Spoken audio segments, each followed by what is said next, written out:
साधारण ह्याच महिन्यामध्ये माझा प्रयत्न आहे आणि ते मी करणारच आहे. मुख्यमंत्री, दोन्ही उपमुख्यमंत्री आमची सगळ्यांची बैठक झाली की या महिन्यात जुलैचे 1,500 आणि ऑगस्टचे 1,500 3,000 रुपये त्या महिलेच्या अकाउंटला जो लाभार्थीमध्ये बसू शकते त्यांना मिळणार आहे.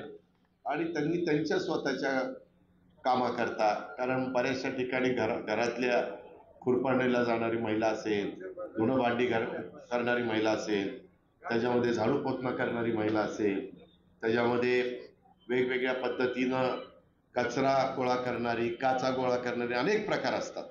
अशा प्रकारच्या महिलांना पण समाजामध्ये जरा एक मान सन्मान प्रतिष्ठा मिळण्याच्या बद्दलचा प्रयत्न आपण केलेलाच आहे, आरक्षण देऊन. परंतु आर्थिक सक्षम करण्याच्या करता, थोडं समृद्ध करण्याच्या करता, त्यांना एक कॉन्फिडन्स यावा या दृष्टिकोनातनं आपण ती योजना आणतोय. आज खरं तर मी माझ्याच वाढदिवसाच्या निमित्तानं अनेक, कुठं कुस्तीची मैदानं होतात, कुठं कबड्डीची मैदानं होतात, कुठं वृक्षारोपण होतं, कुठं रक्तदान शिबिर अनेक माझे सहकारी घेत असतात, कुठं पुस्तकं वाटण्याचा कार्यक्रम होत असतो, फळं वाटण्याचा कार्यक्रम होत असतो, अनेक प्रकारचे कार्यक्रम होत असतात, वह्या वाटण्याचा कार्यक्रम होत असतो. परंतु इथं जय असेल, अविनाश असेल किंवा आमचा सुभाष असेल, बाकीचे सगळे सहकारी असतील, यांनी सगळ्यांनी एकत्र येऊन 65,000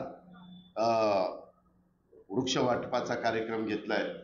बघता बघता ह्याच शहरांनी, ह्याच तालुक्यांनी एक युवा म्हणून माझ्यासारख्या कार्यकर्त्याला 35 वर्षापूर्वी संधी दिली. साधारण 87-88ला मी बारामती खरेदी विक्री संघामध्ये बसायला सुरुवात केली. बऱ्याच जण जुन्या लोकांना आठवत असेल. आणि बघता बघता काळ वेळ कुणाकरता थांबत नसतो, इथपर्यंत काळ वेळ गेला आणि मी आता 65 वर्षाचा झालो आणि माझं मलाच कळेल ना की खरंच एवढे वर्ष गेले का, पण झालंय ते झालंय. त्याच्यामुळं मी मगाशीच सांगितलं, काळानुरूप ह्या गोष्टी घडत असतात. नवीन कार्यकर्ते पुढे येत असतात, त्यांना मदत करायची असते, त्यांना मार्गदर्शन करायचं असतं.